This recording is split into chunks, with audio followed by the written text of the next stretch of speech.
y sin embargo hay algo en la película que no me permite conectar del todo. El primer prejuicio, desde mi punto de vista, sería el prejuicio lingüístico.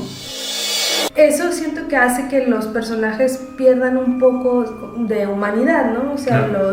los ves más como un cuadro, una representación. Sí, todo es como muy higiénico. Muy higiénico, sí, completamente.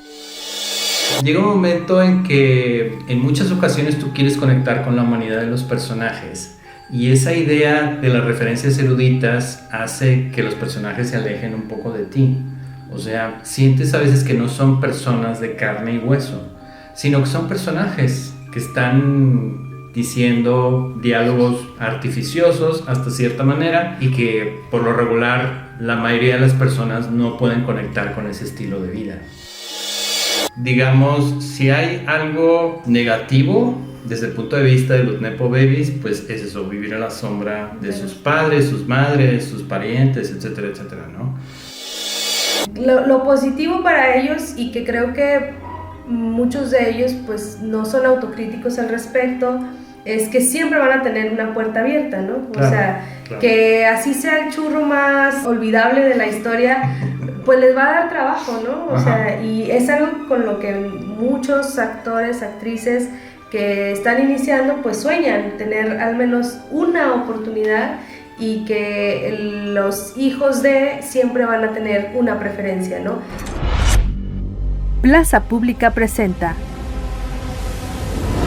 Filmception con Jessica Ayala y Miguel Báez.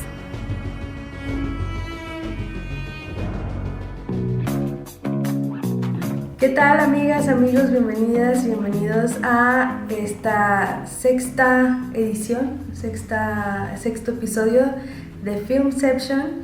Estoy muy contenta de que me acompañe aquí Miguel Báez, como todos los días, bueno, como todas las veces que hemos grabado este podcast. Y en esta ocasión vamos a hablar acerca de una película que se llama La habitación de al lado, de Pedro Almodóvar, la primera película en inglés que hace Pedro Almodóvar. Sí, primer largometraje en inglés. Es el primer. Ya había hecho un par de cortometrajes antes también en inglés. Ajá. Y en la segunda parte del podcast vamos a hablar acerca de los Nepo Babies, este término que está muy de moda en redes sociales para referirse despectivamente a los hijos o parientes, sobrinos, digamos, de algunos famosos que ya tienen carrera en la industria del entretenimiento, no únicamente en la actuación, sino también en la música y también en el modelaje, por ejemplo, ¿no? Pero bueno, es un término que está de moda y que más adelante vamos a hablar acerca de que es algo que no es nuevo. O sea, que aunque el término es nuevo, es un fenómeno que ocurre desde hace décadas en el cine. Y bueno, vamos a dar comienzo, si te parece, Miguel, con la película de La habitación de al lado. Esta película es la primera, bueno, de la productora de Almodóvar, la llamada Deseo, que hace que hacen El Deseo, creo. El Deseo, ¿verdad? La productora El Deseo de Pedro Almodóvar, que bueno, es un reconocidísimo director español a quien ya tenía tiempo que no veíamos, ¿no? Creo que la última película que habíamos visto de él era la de Dolor y Gloria. Ajá, exactamente. Y en esta ocasión viene con una película acerca de la eutanasia. Es a grandes rasgos lo que nos cuenta sobre dos amigas que al parecer trabajaron juntas hace tiempo en una revista en Nueva York, no sé si en el New York, solo dice una revista, ¿no? Aunque sí, no recuerdo el dato. Marta es una ex periodista que está atravesando por un proceso de cáncer, y se reencuentra con su amiga, que está interpretada por Julianne Moore. ¿Cómo se llama el personaje de Julianne Moore? Lo olvidé. También.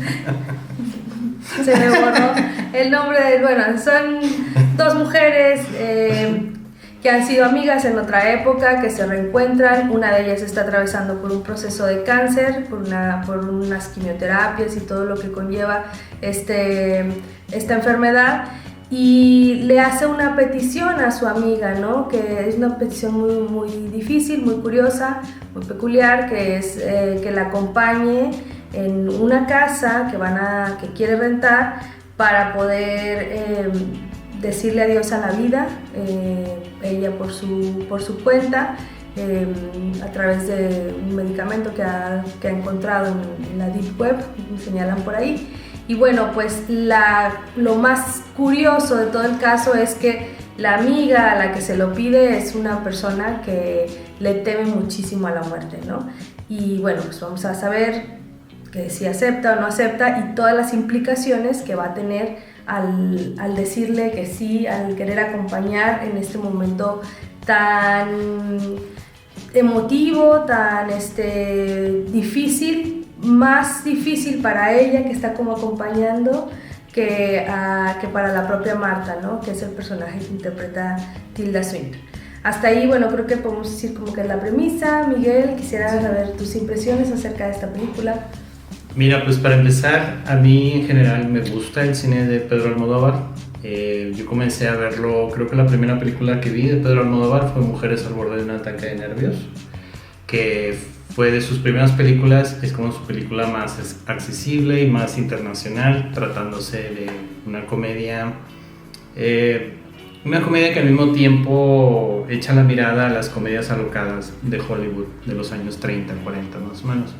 Desde entonces le he seguido la pista, creo que he visto todos sus largometrajes, no creo que se me haya escapado ninguno. Entonces... Y están todos en Netflix. Bueno, una gran parte. Ajá, en sí. este momento para quienes tengan por ahí la curiosidad. Entonces, desde ese punto de vista, ya es muy frecuente que en las películas más recientes de Almodóvar, cuando entro a una película de Almodóvar, me da un poco de cansancio. Porque, es decir, es la estética que ya he visto infinidad de veces, algunas situaciones que también ya conozco, más o menos.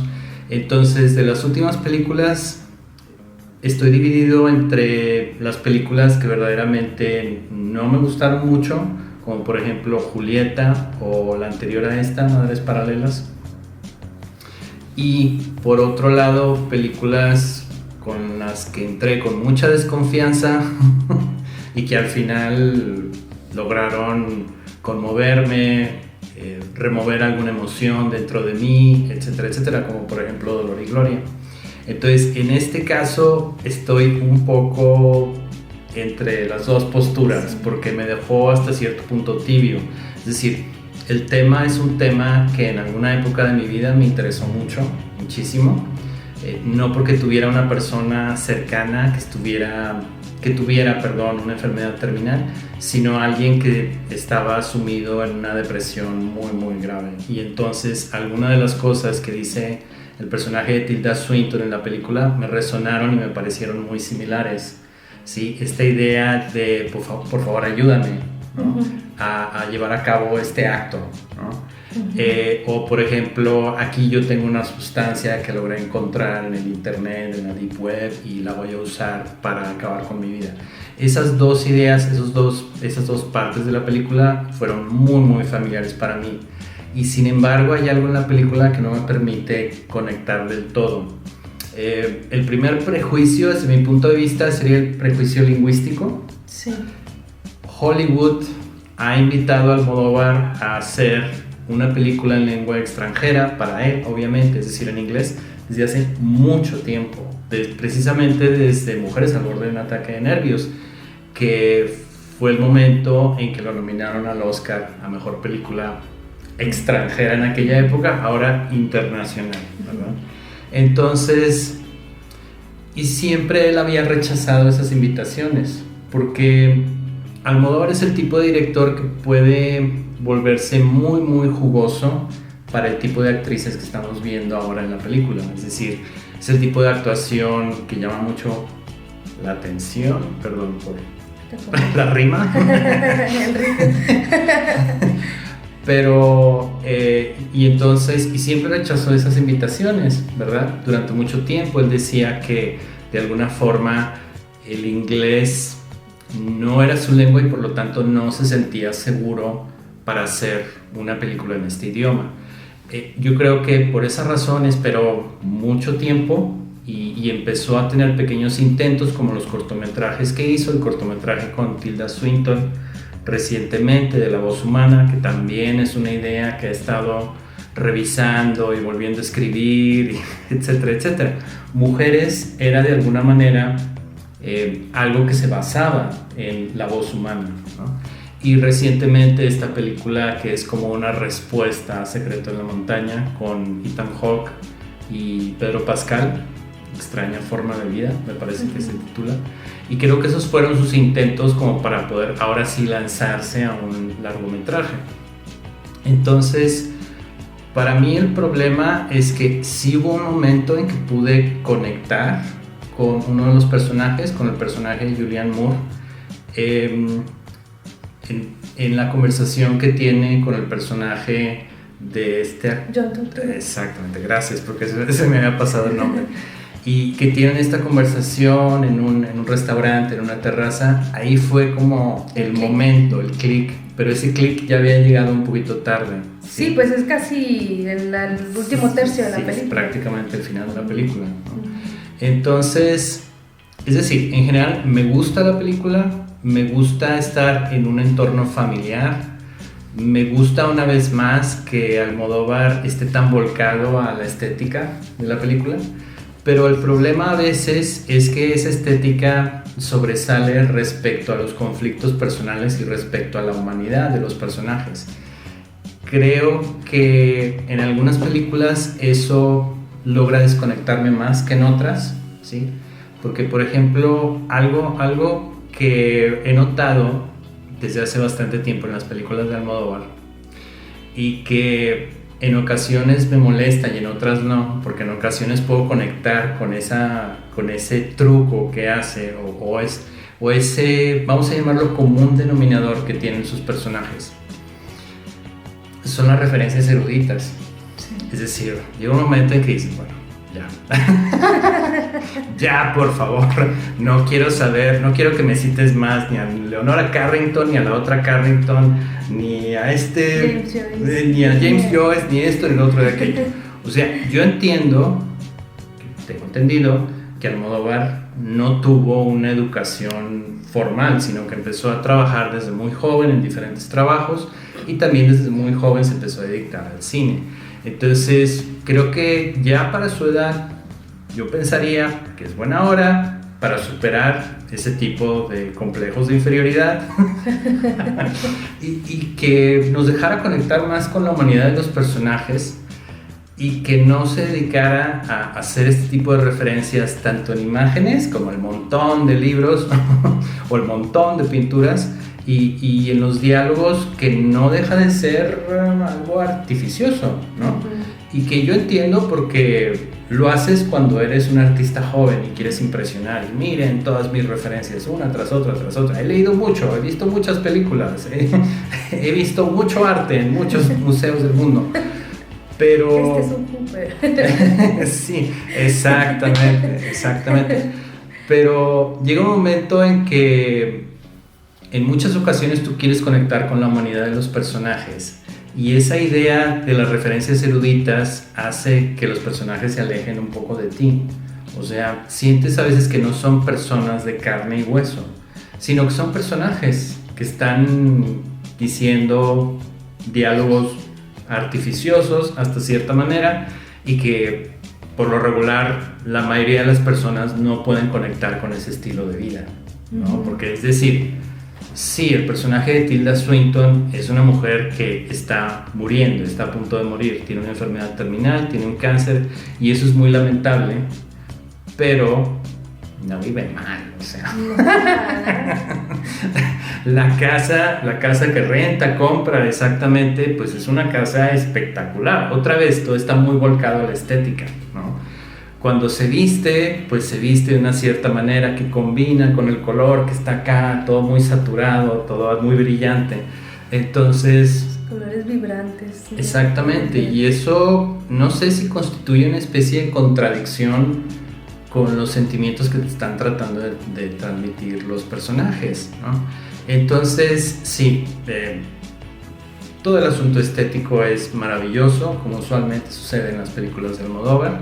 Las actuaciones son actuaciones muy destacables, o sea, estamos hablando de dos actrices maduras con mucha experiencia que hemos visto en infinidad de películas, otorgándonos ese tipo de actuaciones de muy alto nivel.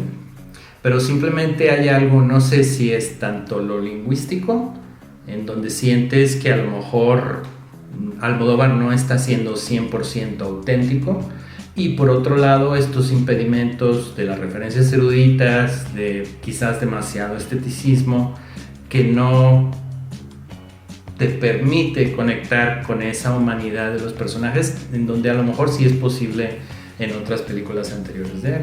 No sé, me dejó así como tibio. Sí, tibio, exactamente. Fíjate que a mí también la sensación con la que me quedo es esa, un poco de tibieza, de no poder conectar con los personajes que siento que tenían mucha riqueza, ¿no? Sí. O sea, por ejemplo, o sea, que se pudiera haber explotado desde una parte más cálida, menos impostada, por así decirlo, porque, por ejemplo, desde el inicio nos hablan del personaje que hace Julianne Moore, que es una escritora que empieza la película que ella está está en una firma de libros, en un libro que mencionan por ahí algunos de sus lectores de que supuestamente ella ha declarado que lo hizo para vencer su miedo a la muerte, y le preguntan si realmente lo ha vencido, ¿no?, con ese libro, y ella dice que no, que en realidad no, que le cuesta mucho aceptar la muerte como una parte natural de la vida. Y ella, el personaje se llama Ingrid, ya revisé, es Ingrid, el personaje de Julianne Moore. Entonces, este conflicto humano que ella tiene con la muerte, y que se tope, bueno, que regrese con su amiga, retome la amistad que tiene con esta amiga, con Marta, se me antojaba para mucho, ¿no? Para sacarle muchísimo jugo, para exponer como el conflicto humano hacia la muerte, ¿no? Al enfrentarte a la muerte como un miedo así que puede ser genérico, pero luego tenerlo tan de cerca, ¿no? En la habitación de al lado, como dice el título de la película.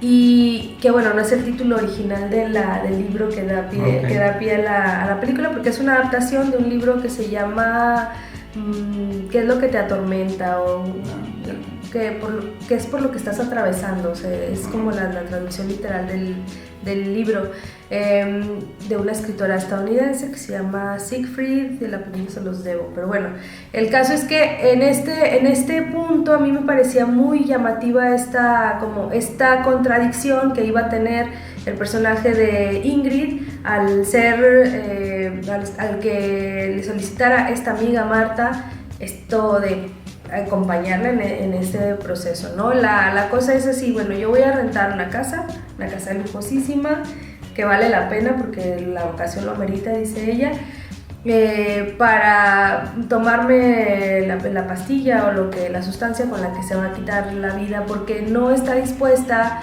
a vivir el deterioro y los dolores que implica el atravesar por un proceso de cáncer cuando ya ha alcanzado la metástasis, ¿no?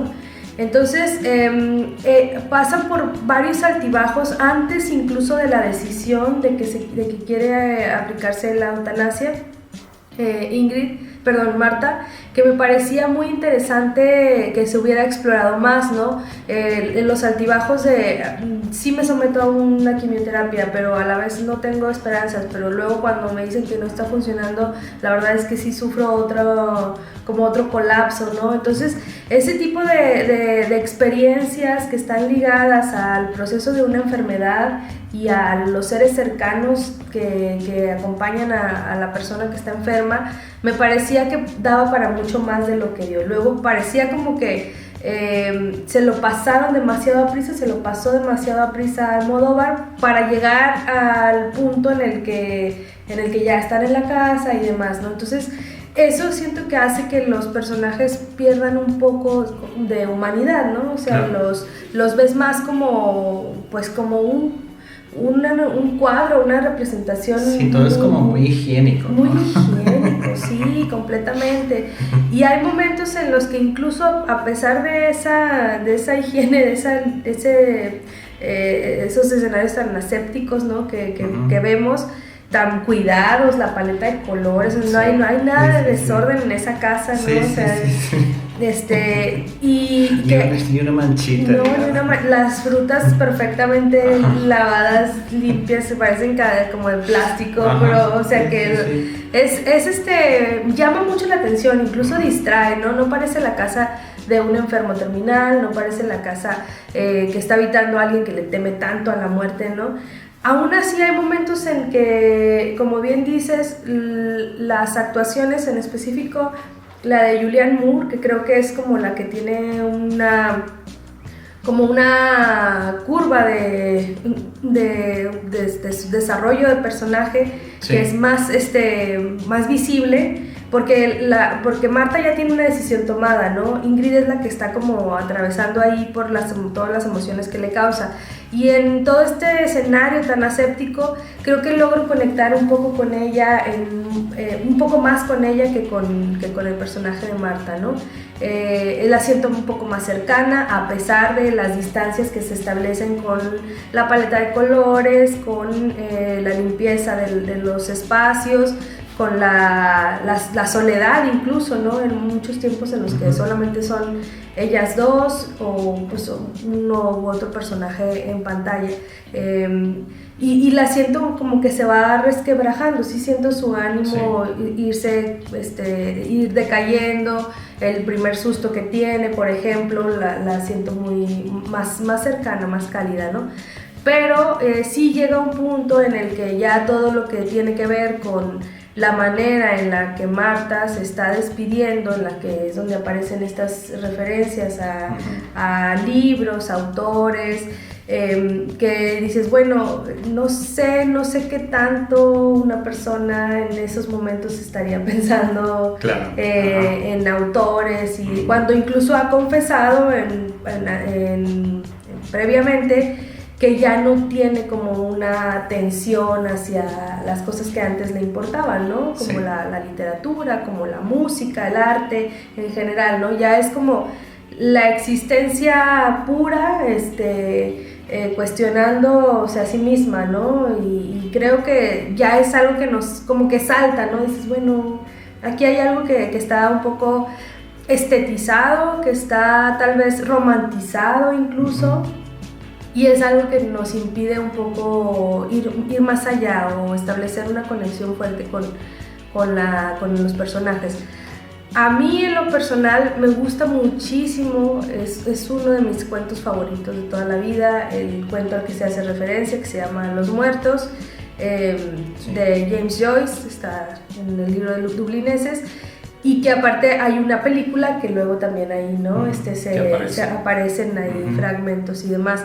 Y eso a mí me dejó también, fue parte de lo que acrecentó mi conformidad, ¿no? Porque me gusta muchísimo ese cuento, me gusta mucho la película, que es una película muy corta, donde sale Angelica Houston, y es dirigida por su papá, hablando de Nepo Babies.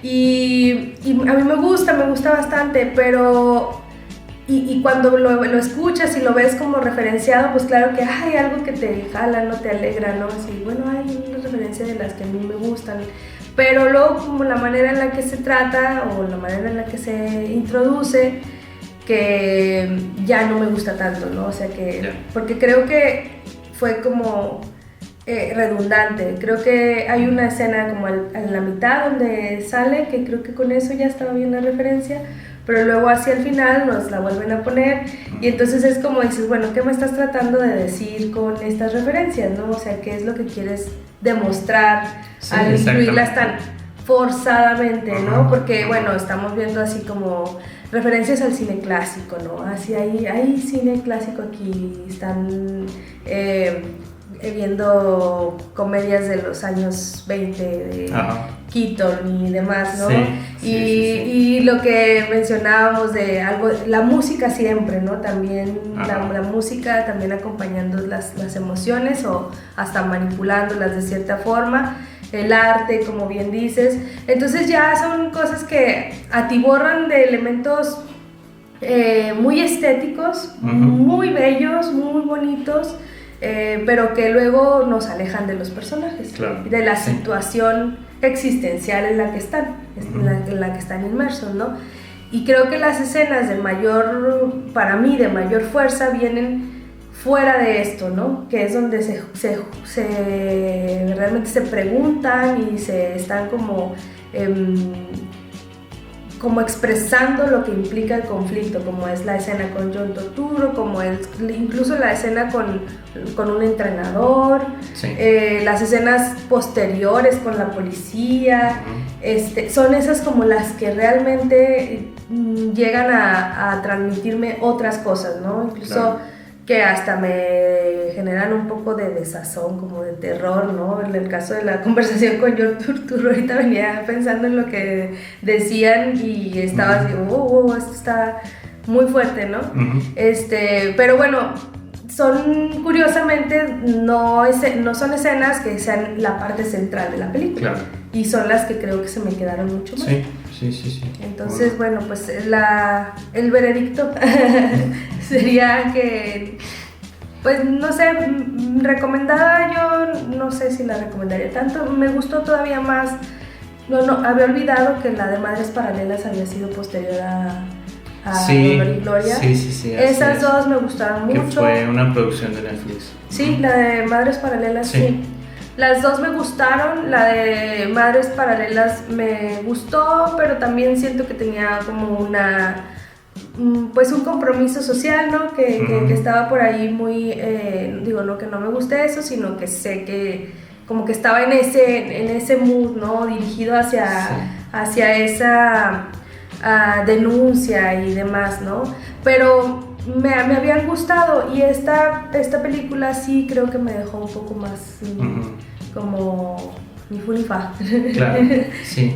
Más fría. Yo creo que depende muchas veces como de la predisposición que tenemos como espectadores, porque como te digo, es decir, él ya tiene su propuesta estética y es algo que sobresalta mucho, ¿no? Es decir, es algo que es evidente y que puedes identificar. Si tú ves una película de él, de inmediato puedes identificar los colores saturados, el rojo, etcétera, etcétera. Es decir, no necesitamos repetirlo. Y dependiendo de la predisposición de nosotros como espectadores, podemos abrazar eso o rechazarlo, ¿no? Y decir, como decíamos antes, que se puede convertir en un impedimento como para conectar con los personajes. Yo creo que la gran habilidad de él que tiene es como evocar este estilo como de Douglas Sirk, de Technicolor, ¿no? Porque esa es, siento yo, la intención, esa es la gran influencia que él tiene, el melodrama de Douglas Sirk, ¿no? Pero que al mismo tiempo, a pesar de eso, a pesar de ese obstáculo, de eso que puede ser un impedimento, que logres conectar con los personajes, y eso es lo que me ha ocurrido con las películas que me han gustado mucho de él, que a pesar de ese impedimento puedo conectar con los personajes y siento que hay autenticidad en ellos, y a pesar de los diálogos que a veces sí pueden ser artificiosos o medio chistosos o etcétera, etcétera. Entonces yo creo que depende de la predisposición. Yo siento que un poco lo que me arruina un poco la experiencia es una vez más el asunto lingüístico, de no sé qué tan cómodo de veras, a pesar de que han pasado muchos años de esta propuesta y que seguramente se ha preparado para por fin abordar una película en inglés, no sé qué tan seguro verdaderamente está como para seguir haciendo. Pues yo alcancé a ver una de las entrevistas sobre esta película con Pedro Almodóvar y él decía que fue un gran reto, o sea, el asunto del idioma, y que las actrices y o sea, le decían, ¿no? O sea, tanto Hilda como Julianne Moore, oye, creo que esto, o sea, no suena tan bien así, lo correcto ya como lo usual sería esto, entonces él pues lo aceptaba, y decía que justamente lo que quería era que no sonara como un inglés académico, sino que sonara como un inglés real, ¿no? Pero creo que sí hay partes en las que yo, incluso que yo no sé del todo inglés, sí había usos de palabras que yo decía, bueno, esta decisión de decirlo así es porque quiere como ampliar el espectro de las palabras que se suelen usar en frases hechas, en frases comunes, o es realmente porque no sabe del inglés, ¿no? Entonces, pero me parecía curioso que no hubiese alguien que lo asesorara, ¿no? Porque está trabajando con actrices y con un equipo también en los que están involucrados personas de Estados Unidos. Entonces, sí, cuando escuché eso dije, bueno, sí, creo que de todos modos es complicado, ¿no? O sea, con todo y que tengas un equipo que te apoya y que te puede estar asesorando, tienes en mente también algo que sientes que es lo que quieres transmitir, y es difícil a lo mejor desapegarse para él como director de una visión que tiene de las cosas para hacerlas más digeribles al estilo del modo de comunicación que a veces se suele privilegiar en la lengua inglesa, que es la practicidad, ¿no? En todo lo que se diga. Sí. Entonces ahí sí decía, bueno, a lo mejor tuvo un choque el de, bueno, es que yo quiero que sí suenen más cultos, más elevados, pero pues a la vez suena eso un poco, pues poco fluido, ¿no? Un poco más rígido de cierta forma. Que bueno, pues a lo mejor es una decisión de él. Es la primera vez que lo hace en un largometraje, como dices. Yo no he visto los cortometrajes, sí me acuerdo que vi los promocionales, los trailers, pero luego ya no vi los cortometrajes, no les seguí la pista. Pero bueno, sí, cuando vi que esta película se iba a estrenar, que estuvo aquí en cartelera. Sí, una semana nada más. Como de costumbre. Sí, estuvo una laguneros. Una sola semana, y ahorita ya se puede ver en Netflix, creo que también en Prime. Entonces, bueno, pues ahí es una opción para ver cine diferente, cine de una figura icónica que es Pedro Almodóvar. Yo no sé qué tanto le pueda gustar o qué tanto pueda conectar con un público muy amplio, pero bueno, pues la película ha tenido su reconocimiento, tuvo un León de Oro en Venecia, en el Festival de Cine de Venecia, y bueno, creo que de todos modos pues son de estos directores que, como decíamos hace 2 semanas que estábamos hablando de Pablo Larraín, ¿no? Que ya tienen como un camino, que tienen ganado como el derecho a decir lo que ellos quieran, y como que se les respeta su visión creativa, ¿no? Justamente como dices, hay muchos, yo recuerdo a Angelina Jolie diciéndole así, pidiéndole de que quiero trabajar contigo una vez en una pasarela. No sé, son directores muy reconocidos que, aunque no sean, digamos que no tengan como el mismo bagaje cultural en el cine de Hollywood, por ejemplo, o que contraste, o sean diferentes las tradiciones de las que vienen, que son atractivos para los estadounidenses, ¿no? Que son, y que bueno, pues a ver qué otro tipo de historias se podrían abordar desde ahí. Para Pedro Almodóvar creo que era muy importante que quería rodar en Nueva York, entonces con esta película lo logra, y ya pues se verá qué más sale de ahí, que si llega a haber alguna otra película o algún otro estudio le quiera apostar a un proyecto que él tenga. Y también, ¿no? ¿Qué tipo de historias nos podría contar? Ya después de esta primera experiencia, con las complicaciones o con los retos que implica el idioma. Pero bueno, estaremos ahí al pendiente. ¿Cuántos años tiene de carrera ya Almodóvar? ¿40? ¿44? Yo creo que, bueno, el primer largometraje, ya había hecho algunos cortometrajes antes, yo nunca los he visto, pero el primer cortometraje que he visto, y que lo he visto varias veces porque me hace reír mucho, es Pepi, Lucy Bomb y otras chicas del montón. Y creo que ese es de principios de los 80, 81. Entonces lo que quiere decir es que ya tiene alrededor de 45 años de carrera. En la industria. Bueno, y sí, creo que ahí en Netflix hace como 2 años iban a poner toda la colección, habían anunciado, la fueron poniendo escalonadamente. Ahorita creo que ya pues han ido sacando algunos títulos, pero todavía quedan algunos de él. bueno, sí creo que vale la pena echarle el ojo.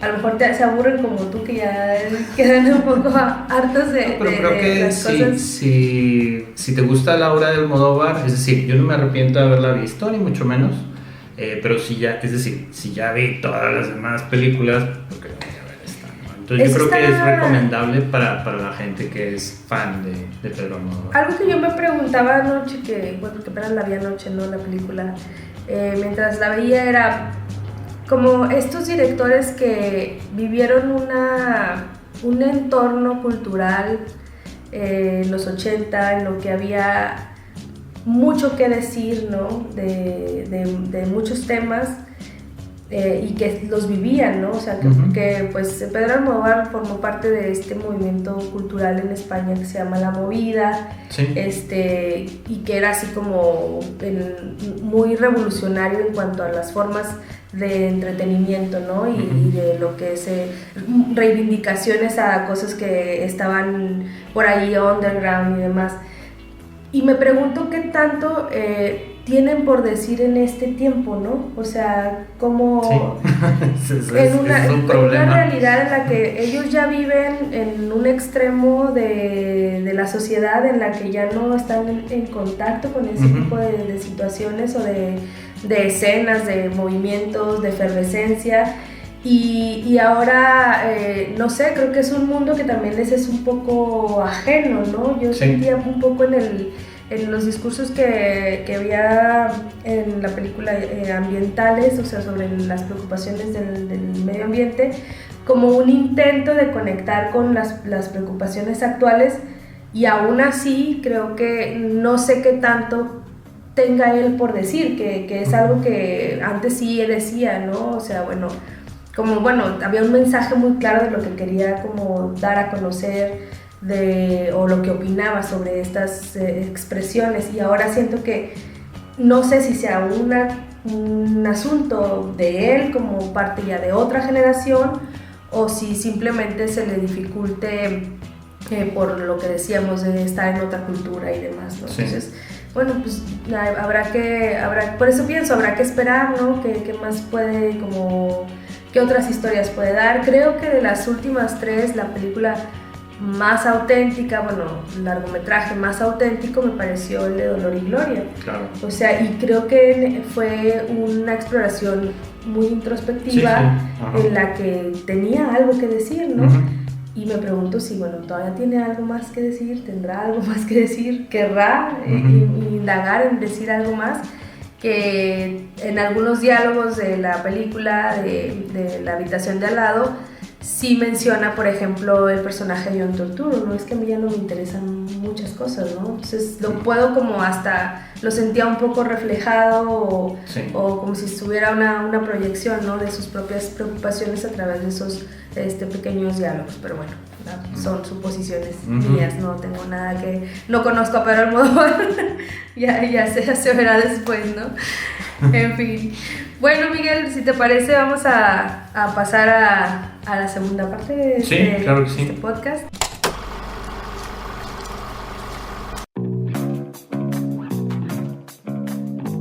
En esta ocasión vamos a hablar acerca de los Nepo Babies. Como les decía al principio, creo que últimamente en las redes sociales que se viralizan tendencias y hashtags y todo esto, estupidez y memes. Sí, ha surgido de Nepo Babies, ¿no?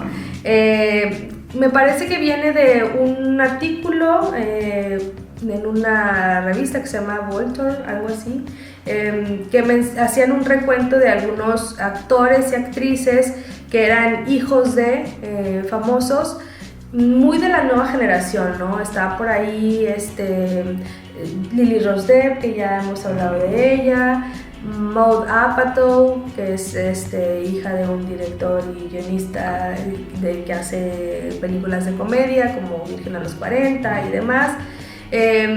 Otras como, ¿cómo se llama? La hija de Lenny Kravitz y soy Kravitz, y bueno, algunos más, ¿no? Hay muchísimos nombres por ahí que sonaban de los que eran Nepo Babies. Hay algunos como que tienen un reconocimiento ya como ganado, que también son, o sea, que se les mencionaba también en el mismo reportaje, que son por ejemplo George Clooney, supuestamente, ¿no? Que es sobrino de una actriz, sí. Kate Hudson, está por ahí también la hija de Melanie Griffith, y bueno, fue hijastra de Antonio Banderas, sí, Dakota Johnson, sí, que se cuestiona realmente si no hubiesen tenido los contactos que tenían sus padres o sus familiares, si hubiesen llegado al lugar en el que están, ¿no? Entonces, bueno, creo que yo había leído un artículo hace muchos años, escrito por ti, en el que ya mencionabas que pues Hollywood es una gran familia, ¿no? Sí. Estaba, no sé si lo recuerdas, hablabas acerca de los Coppola, por ejemplo. Ya me acuerdo de ese artículo. Sí, y que bueno, creo que cuando leí eso me puse como a revisar como historias de actores, actrices que venían de familias que ya estaban establecidas en la industria del entretenimiento, sobre todo en Hollywood. Y me encontré muchísimos nombres, sí, ¿no? Gwyneth Paltrow, muchísimos. Entonces, bueno, me latía como hablar de este tema, porque si bien ahora se usa como para muy despectivamente como tildarlos de nepo babies, y digo, bueno, sí, ok, se debe señalar o se puede señalar, ¿no? Pero luego ya creo que hay como mucho ruido alrededor que ni se indaga en lo que realmente puede ser difícil o lo que genera, las situaciones que genera el hecho de que exista estas redes de apoyo de nepotismo, ¿no? Pero que también que no seamos tan como inocentes como para creer que nunca había sido así, o que apenas está siendo así, ¿no? Y realmente como tener un poquito más de elementos para hablar como de este tema. Entonces quería que me compartas lo que tú sabes de esto, cuál es tu opinión al respecto, ¿no? De este tema. Bueno, como mencionábamos anteriormente, no es nada nuevo el fenómeno del nepotismo en Hollywood. Siempre ha existido prácticamente desde el nacimiento de Hollywood. Un grupo muy importante para Hollywood pues fue esta unión que se dio de United Artists entre Charlie Chaplin, Douglas Fairbanks, su mujer en aquel momento, Mary Pickford, y D.W. Griffith, ¿no? Entonces, hoy podríamos decir que Douglas Fairbanks fue un poco como el Tom Cruise de nuestros días, en el sentido de que era un actor de películas de acción, hacía el papel del zorro, hacía el papel del ladrón de Bagdad, etc. Y él también tuvo un hijo que no fue tan famoso como el padre, Douglas Fairbanks Jr., pero que participó en películas, que se casó con Joan Crawford cuando era menor de edad y que después pues no brilló tanto como su padre. Yo creo que ese es, digamos, si hay algo negativo desde el punto de vista de los nepo babies, pues es eso, vivir a la sombra de sus padres, sus madres, sus parientes, etcétera, etcétera, ¿no? Ahí mismo de Chaplin, pues podemos hablar de Geraldine Chaplin, que todavía vive y que ha tenido una carrera muy decorosa, ¿no? Y no únicamente en inglés, sino su carrera comenzó a brillar, por ejemplo, al lado de Carlos Saura, en roles donde hablaba en español, y sigue trabajando, y hasta la fecha es una actriz muy respetada. Y bueno, obviamente nunca va a ser tan famosa como en su momento lo fue su padre. No se va a convertir como en esta figura icónica, ni mucho menos, pero ha tenido una carrera muy decorosa, muy decente, sin mucho escándalo, mucho problema, y muy, muy consistente hasta la vejez, ¿no? Porque todavía está activa. Y tú mencionabas precisamente a John Huston, que se podría decir que el propio John Huston fue un nepo baby porque su padre era actor. Y ustedes, si quieren ver una magnífica película de John Huston, está El Tesoro de la Sierra Madre, y ahí aparece su padre en un papel muy muy importante para la película, ¿no? Y bueno, de John Huston tú ya mencionaste, está Anjelica Huston, y creo que ahora ya están como en la cuarta generación. Hay un Huston que apareció en ese horror que fue el enésimo refrito de Ben-Hur, y que creo que creció en Inglaterra, entonces tiene acento británico, ¿no? Ya quizás... Laura Dern también... Bueno, por supuesto, ¿no? Y que apareció siendo prácticamente una niña en esta película de Martin Scorsese, que es de las poquísimas películas en donde la protagonista es una mujer.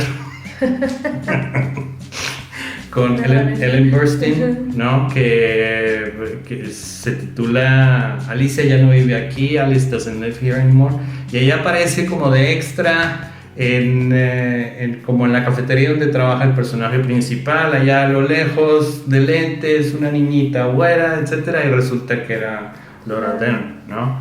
Sí, y por ejemplo, yo pensaba, porque hace algún tiempo, cuando todavía estábamos en Filmanía con Héctor, comentamos esta película biográfica de Desi Arnaz y Lucille Ball, ¿no?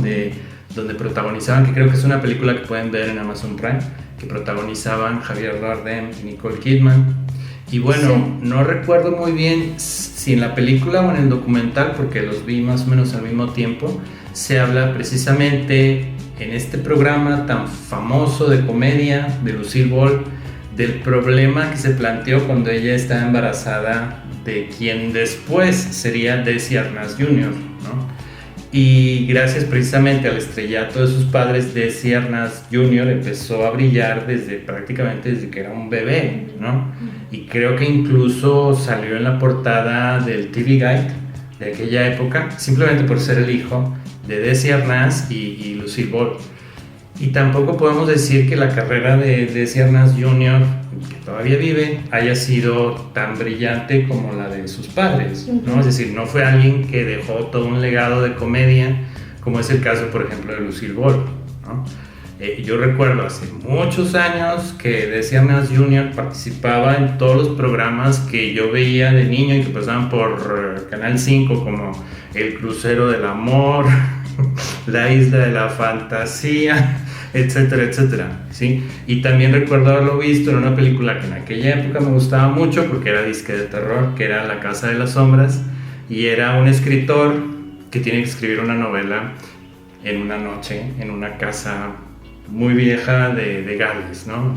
Y salían todas estas viejas glorias del cine de terror como Vincent Price y Christopher Lee, Peter Cushing, etcétera, etcétera. Pero bueno, eso es, yo creo, como el lado negativo, que a lo mejor en este artículo de Vulture no se menciona mucho, es decir, estar viviendo a la sombra de una persona que probablemente podemos decir que su legado va a ser mucho más grande que el del hijo, la hija, el sobrino, la sobrina, etcétera, etcétera, ¿no? Sí, creo que eso es como lo que puede generarles a ellos una carga mucho más grande, una inseguridad, ¿no? El que no van a poder llenar el espacio que ocuparon sus padres o sus tíos o sus familiares más famosos, ¿no? O más talentosos. Lo positivo para ellos, y que creo que muchos de ellos pues no son autocríticos al respecto, es que siempre van a tener una puerta abierta, ¿no? Claro, o sea, claro, que así sea el churro más olvidable de la historia, pues les va a dar trabajo, ¿no? O sea, y es algo con lo que muchos actores, actrices que están iniciando pues sueñan, tener al menos una oportunidad, y que los hijos de siempre van a tener una preferencia, ¿no? Y que nunca van a sentir como que es pues algo negativo o algo que le está robando algo a alguien. Simplemente se asumen como parte de este mundo en el que las cosas están dadas para que ellos destaquen, ¿no? O sea, están puestas porque sus papás ya tienen una carrera. Muchos a lo mejor a veces en ocasiones intentan como marcar una línea de división hacia lo que han hecho sus padres. Se cambian el nombre, ¿no? por ejemplo, o regresan a su nombre original, ¿no? Estoy pensando, por ejemplo, en el caso de Martin Sheen, que, bueno, sabemos que Martin Sheen tiene ascendencia hispana, ¿no? Que su apellido era Esteves, y finalmente él decide no ponerse Esteves, sino Martin Sheen, ¿no? Y sin embargo su hijo, Charlie Sheen, sí, su nombre artístico sigue con ese apellido, pero en cambio su otro hijo, Emilio Esteves, regresa al nombre hispano, ¿no? Al apellido hispano, ¿verdad? Sí, hay muchos ejemplos. No sé si, por ejemplo, Angelina Jolie también tiene un papá que fue actor, ¿no? Sí, cómo no. Y ella que tuvo como su momento de gloria en los años 70, principios de los 80, y que protagonizó Vaquero de Medianoche. Sí. Y son personas, bueno, son actrices, actores que tratan a veces de mantener como una línea divisoria entre ellos y sus padres, algunos con mayor éxito o relevancia que pues para la generación en la que vivimos, ¿no? O sea, sí logran hacerse un nombre, un espacio en la industria con sus propios, ya con su talento. Sí, digamos que tuvieron una puerta abierta muy más fácilmente que cualquier otra persona, pero hay unos que han sido, como dices tú, han querido ser consistentes. Sin embargo, bueno, en los comentarios del reportaje de Vulture decía que algunas actrices mencionaron sentirse muy inseguras después de que se les empezó a tachar así como tal de nepo babies, ¿no? Por ejemplo, en el caso de Zoe Kravitz es una de ellas, ¿no? Que empezó a sentir así como una inseguridad muy grande de que si realmente estaba haciendo lo que, o sea, como si su talento valía de algo, ¿no? Está, por ejemplo, Lily Collins, que es hija de Phil Collins, que ella, me acuerdo mucho cuando la lanzaron, fue justo con una película de Blancanieves hace ya más de 10 años, me parece. Y recuerdo que se hizo mucho ruido en su lanzamiento, así de que una de las mujeres más hermosas, era así como la campaña, ¿no? Una belleza sin igual, que no se ha visto en muchos años, que la relacionaban con Elizabeth Taylor, ¿no? Que se parecía, cosas así como muy, muy, grandilocuentes, ¿no? Sobre su aspecto y sobre sus méritos actorales, que pues yo no he visto, ¿no? O sea, desde esa primera película que vi con ella, que era de Blancanieves, no me pareció nada destacable. De hecho, creo que esa película nadie la recuerda, ¿no? O sea, después salió en una trilogía, una saga, creo que se llama Ciudad de Hueso o algo así, que también pues es una saga que no fue muy exitosa.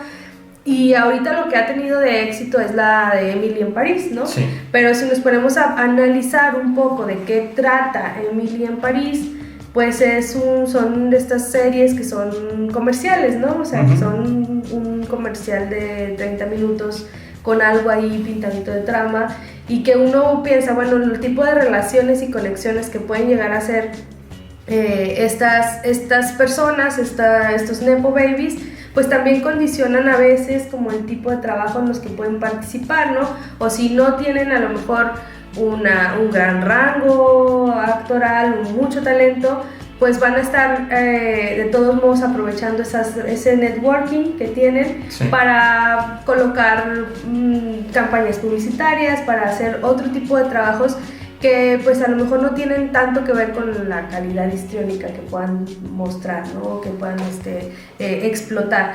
Hay otros que, bueno, tienen un parecido con sus padres, que es el caso de la hija de Ethan Hawke y Uma Thurman, que se llama Maya Hawke, creo que aparece en la serie de Netflix de Stranger Things, y desde ahí ha ganado muchísima fama, que algunos mencionan, bueno, sí parece que tiene calidad y todo, pero no deja como de ser el clon, como el clon, y que por eso atrae muchas miradas, ¿no? Incluso por ahí mencionan algunas personas que gran parte como de lo que hace que funcionen este tipo de nepo babies y de clones es que es el factor nostalgia, ¿no? El que exista esta explotación de la nostalgia en la cultura del entretenimiento y que entonces tengan más cabida este tipo de personas con influencias, ¿no? Pero bueno, ¿qué nos perdemos en el caso? ¿Cuál sería el gran problema para ti? Bueno, sí, para ellos el gran problema es que se enfrentan a una gran presión, a un legado que tal vez no puedan construir, pero ¿qué otros problemas pueden surgir? ¿Qué es lo problemático? El resentimiento de la gente que los odia simplemente porque son hijos de papás, ¿no? Eso creo que es un problema que es la razón por la que se escribe este artículo, sí, ¿no? Sí. Es decir, la idea es levantar ámpula, crear un poquito de escándalo, crear, por ejemplo, este término nuevo, entre comillas, porque en realidad no es nuevo, o sea, todos sabemos que es el nepotismo y lo hemos podido observar en todas las áreas en todas las áreas, sí. Exactamente, y no se diga, por ejemplo, en la política de este país, ¿verdad? Política, academia, en los trabajos, en todas partes. Sí, en todas partes, partes.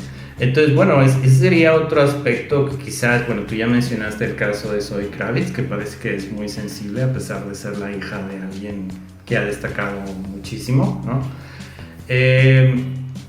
Pero es eso, es decir, el resentimiento que la gente pueda sentir hacia estas personas por percibir que son personas privilegiadas, que precisamente como tú mencionas, que se les abrió la puerta de inmediato, mientras que a lo mejor otros están haciendo diferentes trabajos y tienen que esforzarse más, etcétera, etcétera. Yo creo que ese sería otro aspecto, ¿no? Sí, como lo mencionas así que es un problema, creo que el problema es más que existe el resentimiento, porque creo que en todas las áreas, como lo hemos visto, existe, ¿no? Y como una sensación de injusticia, ¿no? Que te puede indignar.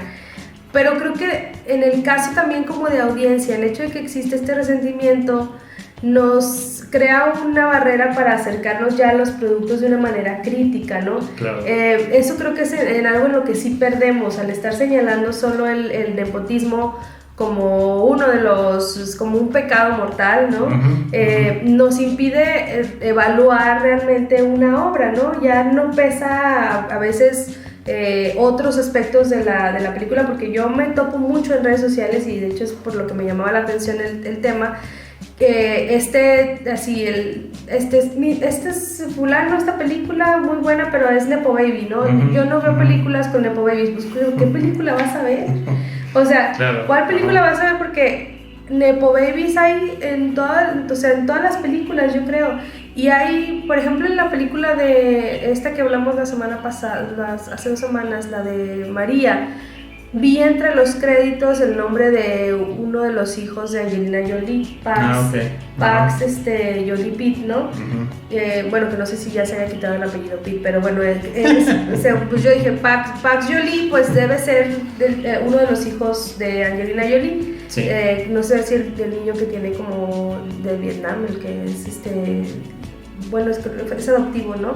Pero bueno, entonces yo decía, es innegable que existen espacios para estos niños o para los hijos en la industria, ¿no? Así de lo que se quieran dedicar, tanto si quieren estar a cuadro como si quieren estar en el detrás de cámara, pues es el mundo en el que viven y es en el que van a seguir y es en donde tienen las puertas abiertas, y creo que cualquier padre le gustaría poner a sus hijos o darles una oportunidad de trabajo a sus hijos, dejarles el camino un poco más allanado, ¿no? Muchos ya sabemos el tipo de declaraciones que hacen, ¿no? De que yo no quería que mi hijo o mi hija se viviera a la actuación porque es horrible, es lo más horrible que les puede pasar. Lo más horrible es mientras se la limpian con sus lágrimas con billetes. Los que sí no se merecen la oportunidad que tienen son los hijos de Will Smith eso sí, no, gracias.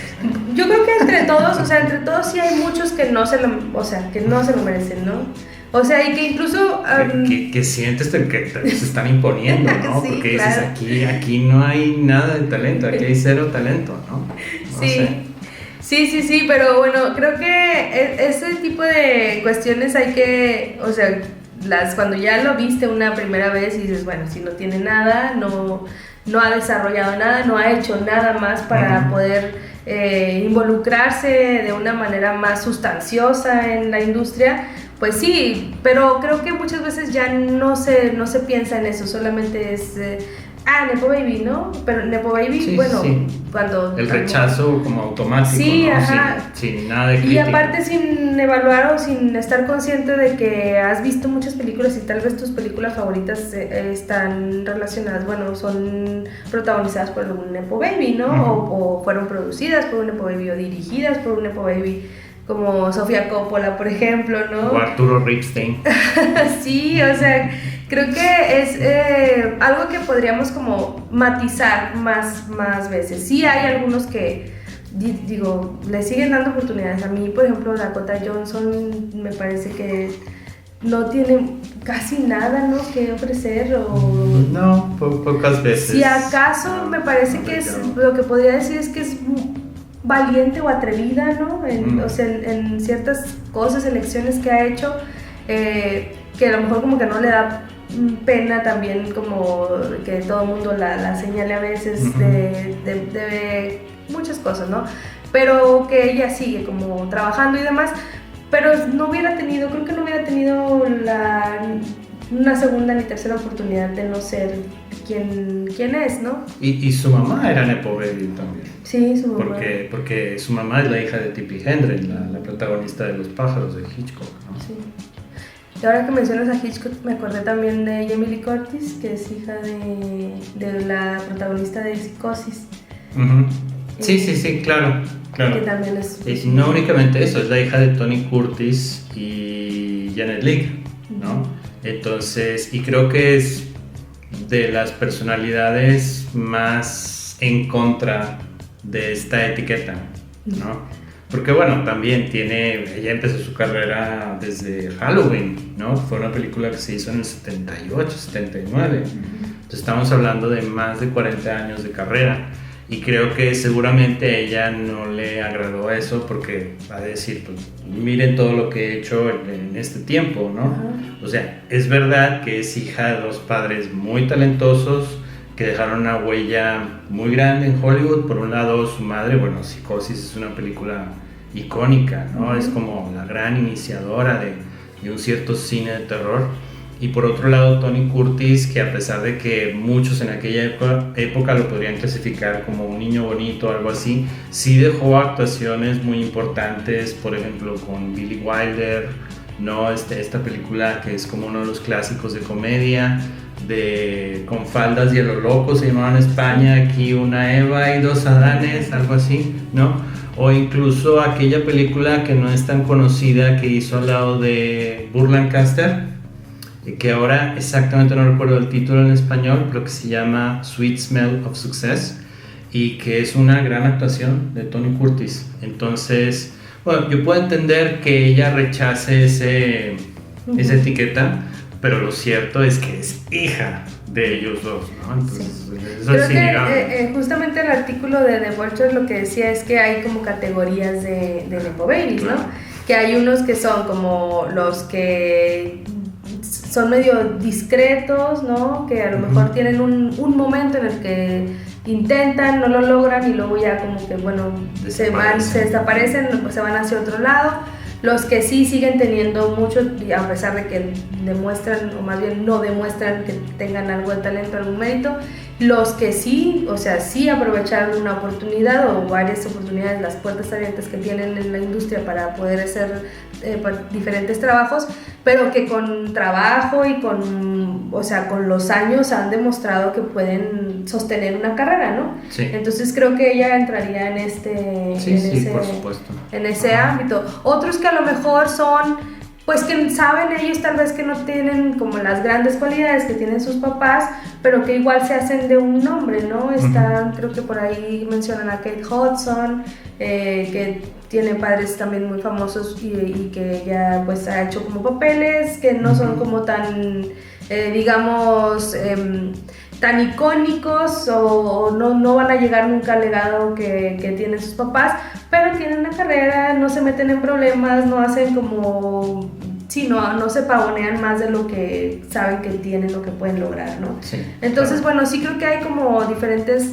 como decíamos hace un momento, matices que ver sobre este tema, pero yo por lo que abogaría sería por lo que les mencionaba, que no nos nuble como el criterio o de lo que podemos encontrar o a qué materiales nos podemos acercar, porque creo que puede caer o convertirse en una especie de censura. Sí. Que no vamos a solucionar nada con esa censura, al contrario, ¿no? O sea, solamente como enrarecemos más el ambiente, podemos como llegar a generar efectos en la misma industria que son contraproducentes de lo que se quiere, ¿no? O sea, que se oculte de quién son hijos los actores, ese tipo de cosas, pero que en el fondo sigan ocurriendo las cadenas de influencia, de influyentismo que puede haber al interior de la industria, ¿no? Pero bueno, creo que pues enterarnos de que existe, como de saber que ha existido toda la vida y que va a seguir existiendo. Ajá, sí, claro. También puede como aportar como otro grado de análisis a los productos culturales que nos podemos enfrentar. No sé, ¿qué opinas tú? No, sí, tienes toda la razón, es decir, no debe de existir este rechazo automático, porque al fin y al cabo alguien que es hijo o hija de una persona famosa, una persona que ya tiene una carrera, puede dar la sorpresa, ¿no? Sí, quién sabe qué futuro Nepo Baby sea. Margaret Qualley, por ejemplo, que también es hija de una supermodelo, sí. Que ahora está teniendo muchas oportunidades y que ha hecho buen trabajo hasta el momento, sí, ¿no? Y que es muy joven. Ha demostrado su carisma, ha demostrado que es una actriz solvente, ¿no? Sí, por supuesto. Sí, que tiene también otras habilidades, o sea, por ejemplo, que en el caso de Marie Qualley, que también baila, ha aparecido por ahí en algunos, como tanto como modelo, como actriz, como bailarina, creo que tiene ya una formación y un camino que pareciera que puede llegar a una carrera consistente, ¿no? Habrá que ver, todavía no sabemos, pero sí hay, pues, actrices, actores que podrán como ganarse el lugar en la historia del cine, más allá de quién sean hijos, como ha venido ocurriendo todo este tiempo, ¿no? Claro. Entonces, bueno, hasta aquí dejamos ya, damos por terminado, ya se nos acabó el tiempo y antes también de que haya más contratiempos. Miguel, pues ¿dónde te podemos encontrar? Invita también para que vean la participación que tuviste sobre los Oscar. Sí, tuve una participación sobre los Oscar en el canal del CC de la Ibero Torreón, en el programa Cara a Cara de Paco Rodríguez. Entonces ahí lo pueden encontrar, si ustedes ponen Cara a Cara, Oscars, ahí van a encontrar ese video. Y también pueden leer algunos de mis textos en mi blog, que es otrosmanolen.blogspot.com, y también me pueden contactar a través de LinkedIn. Y a mí me pueden encontrar como @gsi_k en X, antes Twitter, también en Instagram. Me pueden encontrar en Facebook con mi nombre completo, también por ahí me pueden contactar. Y me pueden leer en www.laplazapublica.com, que es de donde se desprende este podcast. Y bueno, por ahí están todos esos puntos de contacto y lecturas que les podemos recomendar. Miguel, bueno, pues nos despedimos. Sí, pues muchas gracias por la invitación y gracias por poder dialogar sobre cine. Gracias a todos y nos vemos en la próxima. Gracias por escuchar Filmception, el podcast de cine de Plaza Pública. Visítanos en www.laplazapublica.com y síguenos en todas nuestras redes sociales. Hasta la próxima.